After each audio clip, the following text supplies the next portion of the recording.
All right, thank you very much. So yeah, we're here to talk about cats, which is great because everyone on the internet loves cats, right? But no, what we're talking about is a new library for doing functional programming in Scala. And so, before we get started, I'll talk a little bit about myself, and I'll try to keep it brief. My name is really Michael O'Connor, but no one except my mother calls me Michael, so call me Stu, and you can ask me why some other time. I do work currently as a software architect at Verizon, a project in there called OnQ, which is down in San Jose, and we do a lot of Scala there. We have big data, little data, all kinds of data, and we're doing, all of our back-end systems are in Scala, and we're having a lot of fun, and we're hiring, so, feel free to come talk to me if you think you might want to work with us. So, cats. Like I said before, it's a new library for trying to foster pure functional programming in Scala.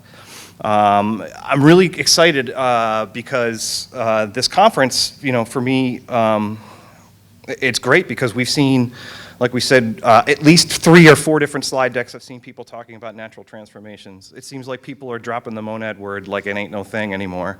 And lots of the keynote speakers and a lot of the other speakers are talking about how they use Scala Z in their projects. And I think that a year or 2 ago, even, that recently, that wasn't the case. And it was kind of like, it was much more prevalent for you to find people who said, I heard about that Scala Z stuff, but I don't want that on my class path for whatever reason, good reasons or bad reasons. But now it seems like functional programming in Scala has kind of come of age, and it's something that's doing it in the pure way that some of us zealots like to do, is not considered so crazy. So I think it's a great time for this kind of thing to be happening. And so anyway, what I really want to do in this talk is kind of talk about where we are with the project, what we're doing with the project. I want to talk about why we're doing what we're doing, and hopefully get you guys kind of up to speed with where we're at. And maybe I'll entice some of you guys to come over and join us, try it out, and make some contributions. But a lot of this, I'm excited that a lot of this talk can kind of be, I could start from the baseline level of, we're here because we want to do this kind of pure functional programming. So the first thing we should talk about is, why are we doing this? There is already Scala Z out there. I'm sure there's lots and lots of people in the room who are using Scala Z, as evidenced by the people who are presenting material. It's very popular these days, and I'm using it all over the place. Why did cats start? A lot of you will know. A lot of you will know bits and pieces of the folklore that's around the things that were going on the internet when the cats library kind of came to be, and a lot of those are kind of maybe touchy issues. There were some social problems, and I would love to be able to say that we made this library because we just felt like writing a great library, but that would be dishonest, and that it really did come out of some social problems that were happening around Scala Z. I don't want to talk too much about what they were because it's just a way to get in trouble, and I certainly wouldn't want to talk about the things that happened when I'm standing in this position of authority at a podium and talking down to you people, because there's a lot of different sides of that story, and it's best that if you want to figure out what happened, good luck. What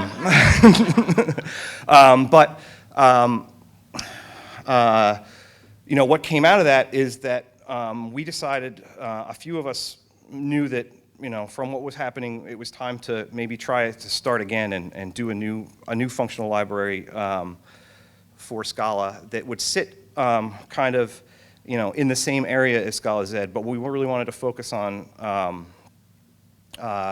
primarily is the experience for other people who come to the library for the first time. I'm sure that a lot of you who are using Scala Z, it probably wasn't just hey, I'm writing Scala, hey, I'll drop this library and start using it. The experience coming to Scala Z is certainly not just like, oh, okay, it's like just like some other database library, you just drop it in your class path and start using it. There's a lot, it's a difficult library to approach, and it was also, there are a lot of well-founded accusations that it was a community that was hard to approach. So one of the things that we're doing out from the, right out of the gate is that these are the things that we're putting as absolute paramount. There's other things that we'll talk about more, but I really want to get out in this talk and talk right out from the front and just say, these things, we'll talk about other things that are important to us, but I think these things are very, very important to us, is that we want to make a library that's improves the approachability of the library from a technical standpoint, but really importantly, we want to make a community that is approachable from just from a social standpoint. I've pointed other people to a community which I kind of hold as a model for what a good community looks like, which is the ZeroMQ community. And I don't want to spend too much time talking about it.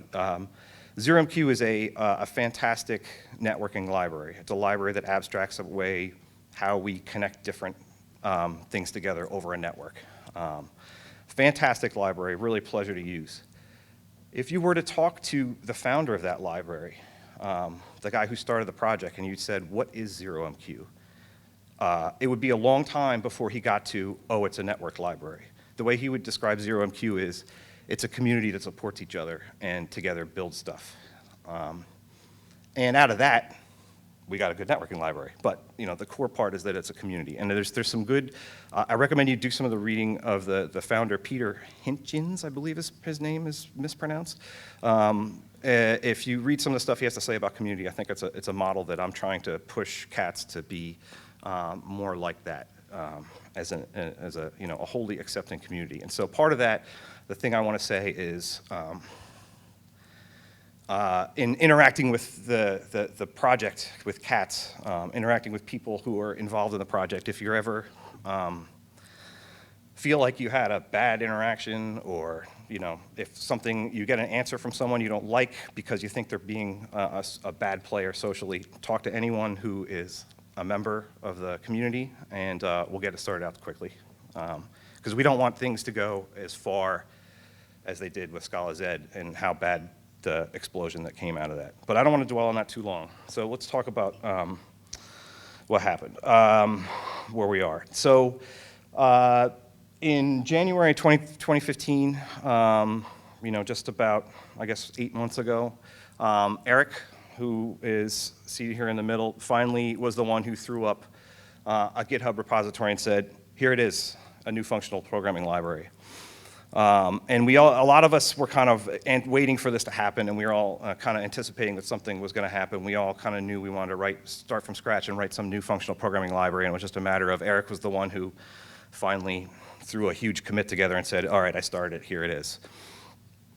From then, it was very clear that a lot of people in the community were really waiting for this to happen, because once he did that, the first week we had about 20 people show up, and we merged about 100 pull requests in the first week. And that's just that kind of momentum is something you don't see very often. Like, how often have you seen someone be like, hey, I thought I'm going to start a new library, and put it up on GitHub and have people just swarm to the project and be like, pull request, pull request, pull request. But that's what happened, and it was super exciting and super fun.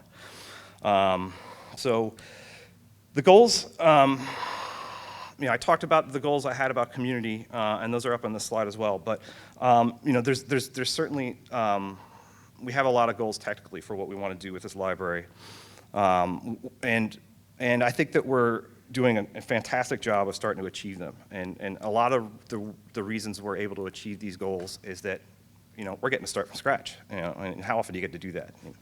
We wouldn't get to do that with Scala Z because Scala Z has users, so you can't just go and break everything and rewrite everything. But we're getting this opportunity to start fresh.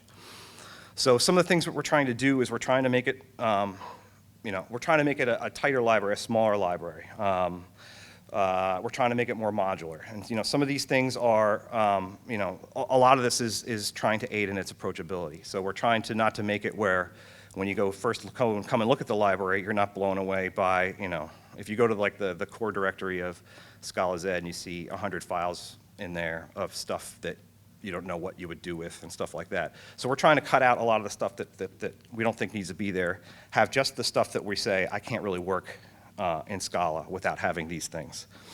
We're trying to make it more modular, so we're trying to kind of make it so that you don't feel like you have to pull in the whole world and pull in a zillion implicits in order to use the library. So maybe to hopefully ease some of the anxieties that people have about, well, I don't know if I want to pull that into my class path.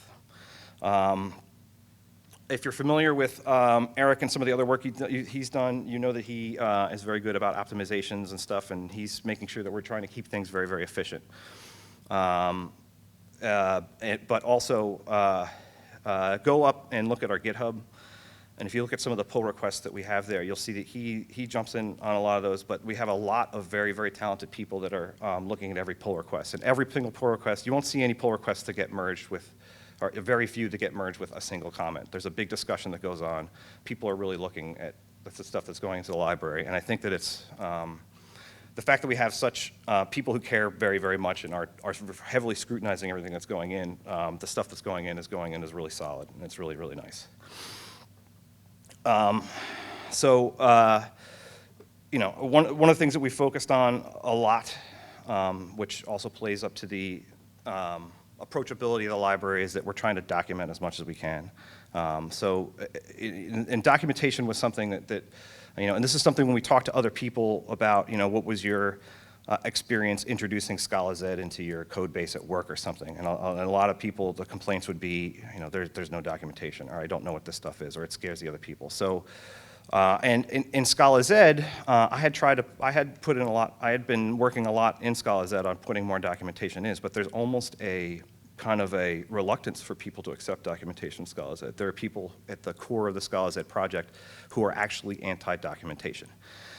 But we're trying to go the opposite direction. So I'm trying to make sure, and we're not there yet, but we're doing pretty good. I'm trying to make sure that every method is Scala doc, no matter how trivial or no matter how much you should be able to tell what the function does just by looking at the types or whatever. You know, it doesn't hurt to just throw a sentence in there for Scala doc. So we're trying to make sure that everything is documented, and we're trying to make sure that everything has examples. And again, we're not there, but you know, we're doing good. We're doing better than your average library. We're trying as hard as possible to make everything serializable, because that means that you can use it in Spark. We've had incredible help that came out of nowhere for getting it supported in Scala Z. Suddenly, the Scala Z community, they're a bunch of workhorses, and they're friendly people, and they came along and just said, hey, I'm going to fix this and make it work in Scala.js, and from very little work from us, we're there. So last on this slide, search engine optimization. One of our goals, I think, should be you go to Google, you type in cats, and you find our library. Okay. Yeah, that's not likely. All right, so, and please, at any time, if anyone has a question, I'm very happy to be interrupted at any time. So if you have questions, feel free to raise a hand and stop me mid, you know, and we can stop and talk about whatever. So, having said that, I thought I'd talk a little bit about what some of the things that you'll find in the library. And I'm going to do this, I apologize, with some assumption that you are familiar with Scala Z. So if you're not totally familiar with Scala Z, I'll apologize a little bit, and you should get more familiar. So anyway, we have some type classes in the core of the project, and it's kind of the ones that we have, all the usual suspects, I'd say, that you would expect or you would need are there. These are the ones that, you know, these were the first ones that go in. These are the ones where we said, well, clearly I can't do absolutely anything without, you know, some of these. These are the ones I use in, you know, almost every class file, I would guess. There are some that we are getting from the algebra project. The algebra project is a project also started by Eric, and what it tried to do is try to define some mathematical type classes which could be shared between Spire and Algebird, which are two different libraries for doing math stuff. And the idea was that if it was people from Twitter and it was people from Spire saying, hey, if we could agree upon just some stuff that we use in both of our libraries, like what is a semigroup and what is a monoid, how do we add ints together, we'll get a nice ability for people to kind of fluently move between the two projects. They can, you can maybe take a result you got from Algebird and it might be usable with an operation at Spire. So it's a great, I think it's a a great goal to have. And so we've jumped right on there. And so we didn't define our own monoid and our own semigroup. We just get those right from algebra, and a few others like equality and ordering. There are some things that we're missing that it's good that we're missing, I think. There's a lot of stuff in Scala Z that's kind of there. What I like to say is that it's there. It's category theory for the sake of category theory. It's kind of like, well, I know I could do this, so I did it. Well, what would you use this for? Well, no, I just did it because I could, you know. And there is some stuff like in there, and you know, I threw up some random examples. You know, how many people in the room have used a right con extension when writing, you know, Scala code? Vlad has. Okay, so, but you know, these kind of things are, you know, and some of them are they're interesting exercises and they're interesting things, and you can learn some stuff by learning what some of these things do. But I'm not going to use them in day-to-day writing a Scala. So, you know, a lot of these things we're saying, unless you can come to me with a demonstrable use case, it's not going to earn its weight in the library, and it's better off to not have them in, because these are types of things that, you know, when you open up a source file directory and you see these things called con and you try to read it and you're like, you know, it's just a bunch of single letters and I can't really tell what this is, we're not helping anybody. And all we're doing is possibly alienating some people who are ready to be alienated by too much math. One in that list probably doesn't fit that category, which is lens.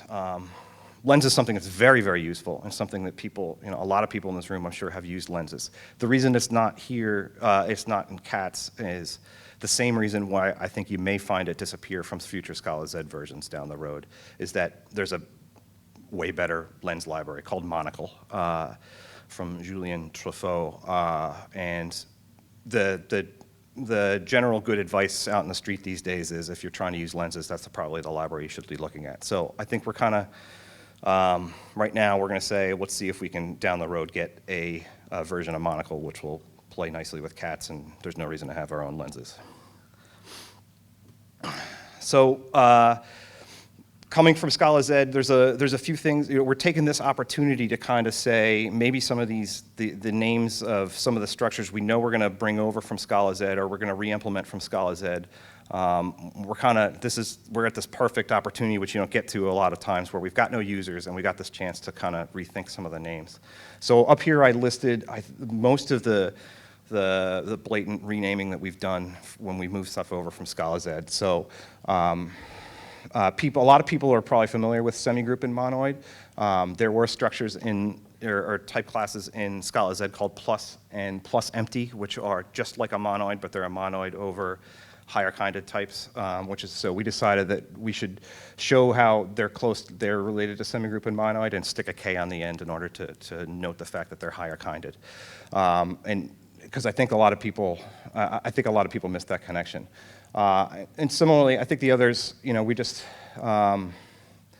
the others aren't really too much worth us dwelling too much on, but just, you know, we went through and you know, found some names which I think are easier for people. So for instance, bind is something that Scala Z, it was originally implemented, it was something that's stolen from Haskell, or, you know, borrowed from Haskell. The bind operator is the name of the flat map.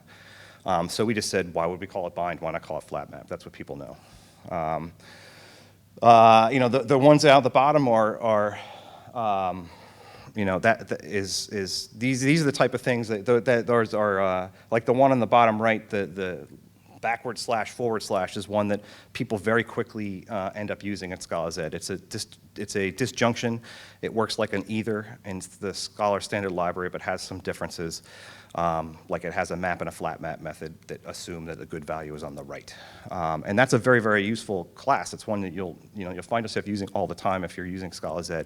But a lot of people get turned off by it trying to masquerade as the mathematical disjunctive symbol. So we renamed that one to, you know, exclusive or. We thought that was a little bit more appropriate, you know, and because I prefer, honestly, the // one, just because I've gotten used to it. And a lot of us, I think, who work on the CATS library agree that this is the one we prefer, this is the way I think about it. But when we talk to others and we say, okay, when you try to teach this stuff to your coworkers, how do they like it? And the answer is that they don't like it. So this is a great example of where we've said, we're not necessarily writing this library just for us. We're writing this library so that we can attract other people to this style of programming. And so, that's a name that people look at that and they can get XOR as exclusive OR, and it's something that's a lot easier to digest. Aside from type classes, we have some data types that we add. And a lot of these are all type classes which are, these are all data structures which exist in Scala Z. Some of them have been renamed. We have one and, which is a way to get a non-empty list, or a non-empty vector, a non-empty stream, a non-empty set. XOR is our exclusive OR again. We have a monad transformer for it. The validated is our renaming of the validation type class data structure, which I think a lot of you people are familiar with. And there's going to be more coming. There's some that we're notably missing. We have a reader monad, but we don't have a writer monad. RWST is like a reader, a writer, and a state, all packaged into one, which is very handy. And these, all the things on the slide are, you might say, why don't we have these? And these are not things that we're missing because we think that they shouldn't be in the library. It's just, I think that for most of these things, we just haven't gotten there yet. The last two on the list are kind of a sticky one. Task, hopefully a lot of you are becoming familiar with Task. It's a really great thing in Scala Z. It is kind of both, it's wrapped around Scala Z's future, and it is also an effect capturing monad. So it's like the IO monad in Haskell. It's a way to return a pure computation that has this method called run, which says, there's some side effects in there if you want to run them. And it's great for controlling where you have side effects. A lot of us who work on the CATS library use this type extensively. I use it almost anywhere. Anywhere I would normally have something possibly that was returning a unit, it's going to end up returning a task of a unit. And this, for me, this is one thing that keeps me from personally being able to use the library as much as I would like to. In fact, I'm not using it much at all because I have to have this type. Process is the main type, is maybe the central type in Scala Z streams, which again is a fantastic library, a lot of fun to work with, and it's one that I use very, very extensively. Both of these, and this is one that I get asked about all the time, is what are you guys going to do about that? I think there's a lot of hope that, there's a lot of people who think that Task could use a rewrite. People have talked about a rewrite of Task, and I think people are kind of waiting to see if that'll happen. The Scala Z stream, there's currently an open issue that got opened, I think, 3 days ago or 4 days ago on Scala Z stream, where Paul Chiasano, the original author of Scala Z stream, has said, I'd like to pull Task into Scala Z stream and pull Scala Z stream away from Scala Z.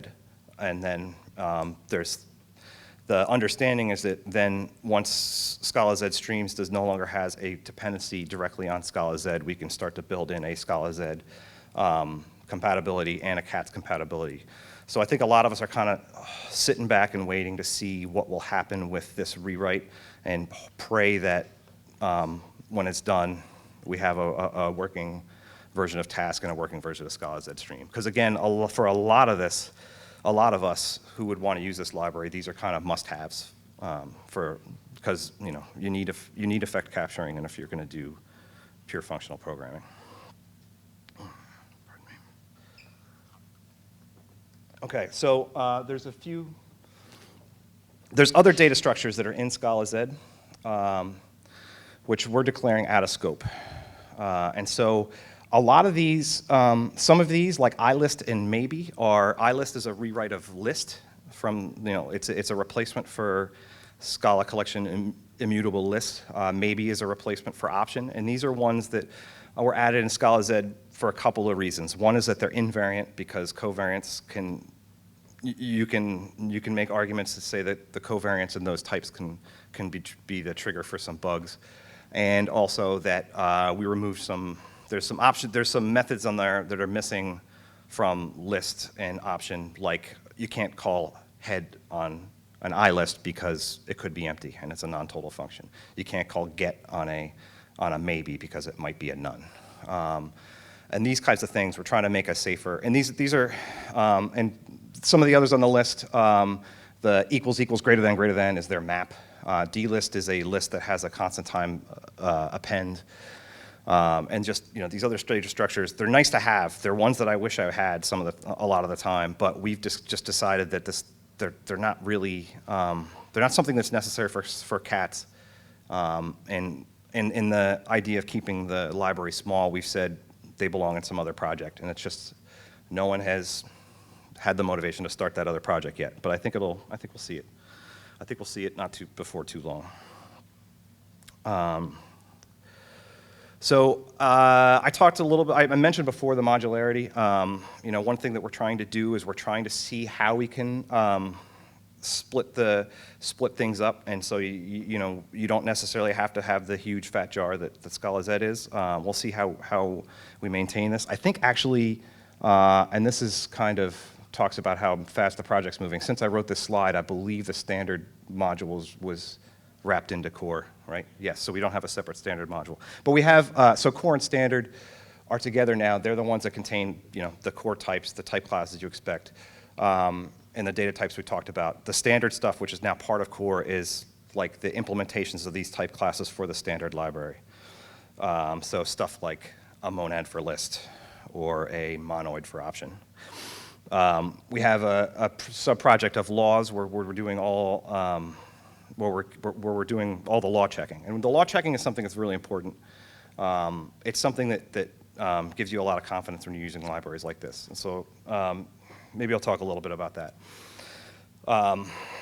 So for example, hopefully a lot of you are familiar with, say, a functor. And a functor is basically a data structure equipped with a map method. So I'm going to assume that a lot of you are familiar with map on a list. And that's, so you have a list of A's. You have a map function that takes a function from A to B, and it turns your list of A's into a list of B's. I think we're all familiar with that. The functor says that you have some type, you have this map method, but that's not enough. The other thing you need is the map method needs to follow some laws. It needs to follow a composition law that says that list map F, map G is exactly the same every time as list map F and then G. We can do these kind of structural rewritings and be guaranteed that we haven't changed change our program. Having these laws allows us to treat our code algebraically, which is a huge win for doing code refactoring and just being able to reason about your code. And that's something, you'll hear that, that word algebra thrown around a lot. I think it's worth spending a few seconds talking about what we mean. Think about when you learned algebra in high school. You might have an equation like 2x plus 1 equals 7, and then you learn that because everything, have this promise of everything being well behaved, we can say, well, I can subtract 1 from each side and get 2x equals 6 and divide each side by 2 and get x equals 3. This is what we call algebra, and what we're doing is we're not, without knowing anything about the x other than as a well-behaved number, I can, apply rules and manipulate the symbols to get to learn new stuff about my code or get a new rearrangement. And this is the kind of thing I want to be able to do with my software. I want to be able to look at the code and say, I have F map F, I have L map F map G. I know I can take that and make it L map F and then G, and I didn't change anything. The only way that this stuff works is when, if we can guarantee that things are lawful. So we've put a lot of effort into, for each of these type classes, anytime we can define meaningful laws, we've defined them. We've defined a lot of them. And then we're using some tools that hopefully we'll talk about later, which go and check and make sure, give you ways also of checking. If you have your own data structure and you say, I think I can make this a functor, I'll implement functor, we will use Scala check to test and make sure that your functor actually follows the laws, so you can have that confidence of doing that refactoring or that symbolic manipulation of your program. We have a docs directory, and that is. We're using the tool TUT, which we'll talk again about more. We're using SBT site, and we're using SBT, the GitHub Pages plugin. So what it means is that we have all the docs for our website, all the in the same branch of the source code. It's a lot easier to maintain than trying to maintain a separate GH Pages branch. But what the really important thing is that it's part of our regular build, so that anytime we're building the project, we're also type checking our documentation, and we're also publishing fresh sets of documentation all the time. The last two, free. We've had a couple talks mentioning free. It's a really fun way of structuring programs. We kept it as a separate module because you'll see there's a lot of people starting to play with this, and it's something where once you start playing with it, you start thinking about, this is really cool and it's a really neat array of writing my programs. I bet you I could make it more efficient. We're doing a lot of allocations, and you start searching around from this and see that, of course, Oleg wrote a paper about making this more efficient like a dozen years ago. But this is somewhere where we expect there to be some iteration and some room for rapid improvement. So we kind of kept that separate so that that iteration can happen without kind of in a separate little place. So we kind of kept that separate for now. State ended up landing outside of core. State is a state monad. You can read up a lot about that. There's lots of examples of how to use a state monad. Our state monad is just a state monad. It's ended up living outside only because it depends on a trampoline, which ended up in free. So hopefully, this last week, a at least rudimentary trampoline landed in core, so maybe there's some hopes we could move state back into core. I talked already about CAT's core, so I'll skip over that, other than to talk about what things did make it into CAT's core. So again, just like in Scala Z, we're trying to be adherent to, or we're trying to be very much cognizant of what types are lawful. Which of these implementations are lawful. So, we talked about the functor before, and whether or not that to have a valid functor, you have to have this compositionality law holding. It's similarly with like a semigroup where you're taking two, well, I won't talk about a semigroup yet, but we've tried to take some kind of the same position as Scala Z did and say that if things are not totally lawful, we probably don't want them in Scala Z, in CATs. And some of these things, some of the notable ones, set being a functor or seek being a functor, these are things that, before you've read too much about category theory, you might say, well, I don't know, set seems to have a pretty valid map method. If you want to go read some interesting stuff, go read on the internet if set is a functor or not. You will find lots of people on both sides of that equation. But we're taking the, I think, which is the well-accepted view that it is not a valid functor in Scala through your standard encodings. And the seek being one where it's just hard to reason about. Is that, when you get a seek, is that a mutable structure? Is it a immutable structure? If I append to it, how long will that take? It's something you can't really know with just a seek. In Scala Z, I created at some point an outlaws project called Scala Z Outlaws. And it was kind of a place where we said, okay, set's not a functor, but you could totally map over that thing. So here you go, so here it is. We're just going to live in some other project where you kind of have to know, you have to kind of go out of your way and say, like, all right, I got to add this extra project, and I know what that means. It means I'm giving up maybe some of my safety, but I really just need to map on that set. And so for us, I think just in the last couple weeks, Eric created a project called AlleyCats, which will be our Scala Z Outlaws. One good thing about the name, which I don't necessarily like as cats, is that there are a lot of good, sub-projects. AlleyCats is great. It was almost called Stray Cats, I think. There's some good things out there that we can do. So anyway, one thing that we did maybe compromise a little bit out is that we do have a monoid for double and a monoid for float. And those, of course, are not lawful because they are not associative. If you have three floats, A, B, and C, A plus B plus C is not always equal to A plus B plus C, because floats aren't real numbers, they're ranges. But I really like what Eric said in one of his talks on Spire, was like, and I think it's a great attitude, is that this is a place where it's like, all right, I can't get you off your addiction to floats, but at least I can give you some cleaner needles.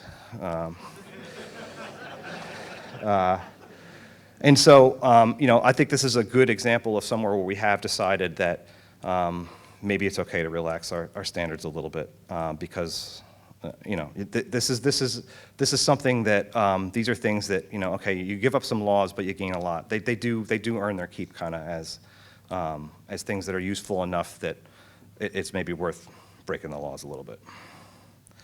I already talked a little bit about free. I won't spend too much more time talking about it, but this free, the talks you saw from earlier or yesterday and today about using the free monad to implement, an algebra and an interpreter or multiple interpreters to get your job done, using the tricks, the Koyoneta trick to get your free functor. All of that stuff is all available and ready to go in CATS, as far as I know. So that's fun, and I'm hoping that we're going to see some of that stuff soon. Okay, any questions before I move on? Yeah? The things that are not quite unsafe, do you provide like a different namespace or some level of moment of like, oh, this looks different? So the question is, for the things that are unsafe, do we namespace them differently or give you some way of knowing? So I think that I believe the only two outliers we have right now are the ones that made it in are those two that I talked about, the monad double and the monad float. Does anyone else know of one I missed? I'm not thinking of. I think that's the only unlawful thing, and it's that the monad is not associative. We also have an equality instance in there, and testing equality of doubles is a place for pain. But right now, those two, we haven't done anything special for namespacing them. The rest, the things like a functor for set and stuff like that, that will all be namespaced through the fact that you're going to have to pull it out of the alley cats, and that'll be in a different. You'll know the fact that they're in alley cats is the delineation there. Is it a different import, like import alleycats dot whatever, or is it? The question is it a different import when you're coming from alley cats? And Eric says yes. Okay, so another fun thing that we were able to do when starting up this project fresh is we were able to kind of like use all the cool, sometimes new, mostly newish tools in our stack, like compiler plugins and SPT plugins, which made a lot of the stuff we're doing really a lot better. So I want to just spend a couple minutes glazing over some of the things that we brought in, which are kind of really fun new toys to play with. The first one, Kind Projector, also from Eric, is one that's been around for a while. I think it's been around since 2.9, and it is stable. I've never heard anyone having big problems with using Kind Projector. I think there's some hopes that could make it into mainline Scala someday. But what it is, and a really, I'll kind of move over this one really quickly, but it's a way to get rid of the scary type lambdas that you might see or you might have gotten used to seeing in Scala Z. I have a bit of an example. So what you really want to do here is you want to define a monad for our exclusive OR instance, and that's one that takes two types, right? And a monad expects a type that only takes one type, right? It wants like a list of A or a option of A, but the exclusive or like a map has two type parameters. It's like an A or a B. And so that doesn't work. The top line won't work because it's going to say I expected something with one type hole and you got two there. So what someone discovered you could do, I believe is how it went down, which was Jason Zog, is that you could write this crazy incantation in the second line, which says, create an anonymous structure, define a type alias that fixes one of the two types, extract the type alias. So this gets what you want, which is gets you a monad for an exclusive OR where only the right type parameter is the one that varies. But that line is kind of a nasty thing. That's one of those types of things that scares people away from Scala Z when they see this stuff. And so, I'm running short on time, but the punchline is that at the second to last line is the way we get to write that using the Kind Projector is that we get this special syntax where we drop a question mark where we want the hole to be, fill in the other hole, and under the covers it's rewriting that type lambda for us. Discipline is another plugin that we pulled in. It comes from the type level project. It was started by Lars, who used to be the maintainer of Scala Z, and it's one that makes our law checking like super nice. So when we're writing discipline code, here are the functor laws. I talked about the one at the bottom a bunch of times, which is that map F, map G is the same as Fn then G. So we get to write it just like this, where you just have this double-ended arrow pointing between the two equivalent structures. And this will basically enhance Scala check to be able to know how to test this for us. It'll invent some data, pump it through our functor, make sure that equivalence relationship holds. I think Michael Pilquist yesterday in his talk talked about simulacrum. Simulacrum is, if you're writing type classes, simulacrum makes things super duper nice. It kind of takes all the boilerplate that you might want to write to make interacting with your type classes really painless. This is our definition of a semigroup. It just has one combined method, which says, give me two A's, I could smash them together, make another A. We add these two annotations that say that this A, it's a type class, and this annotation that say we want a shorthand notation for our combined method to have this pipe plus pipe. It takes this definition, writes all this boilerplate for us. And this is all stuff that all over Scala Z, this stuff is all written by hand. What it lets us do is it lets us interact with the type class in a lot nicer. The first line is show that we're just able to talk about a semigroup int, and it goes out into the implicit scope and goes and finds it and conjures it for us if it can. The second interaction shows that we're able to use our inline syntax, so the one has been wrapped by a thing to bedazzle and add the extra methods onto it, and we see that we can use an inline form of both the combined method and the pipe plus pipe. Next one is that the documentation is something that I've been focusing on a lot, is to say, is to make sure that our documentation is as good as it can be. So we're using a bunch of tools. Unidoc, it takes all our Scala doc for all the different modules, combines it into one big file. SBT site and SBT GH pages help us to be able to push things to GitHub easily. Tut, Tut was talked about a lot by Rob, who authored it. I don't know if he's in the room.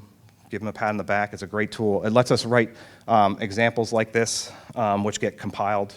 I like to say your markdown gets marked up, gets compiled into a REPL session.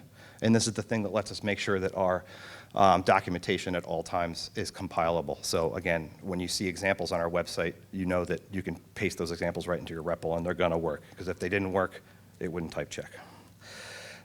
So lastly, because I see that I'm getting the hook, because I'm running long on time, I want to talk just really briefly about, is this project ready? And I think, yes, it's ready for use, other than the caveats that, you might be missing some things that you're hoping for, like maybe a writer or maybe like a task.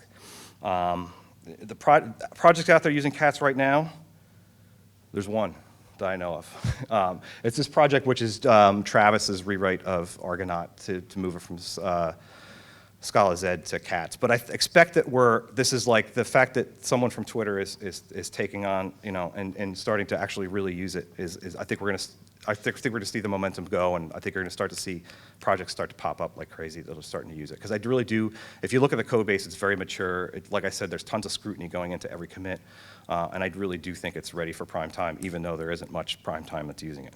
So getting involved in the project, check out, we're very, very active on Gitter, we're very active on GitHub. We're using all the features of GitHub, like issues, and we're tagging our bugs. Look for bugs that are tagged for low-hanging fruit, bugs that are tagged as ready. A lot of those are gonna be documentation, which is a super easy way to get involved. Just find a method that's missing a Scala doc, throw in a pull request. Find us on Gitter. We're very active and we're very friendly. I'd love to see you join. So if I have time for a question or two, don't have time for a question or two, but I'm around. So come talk to me.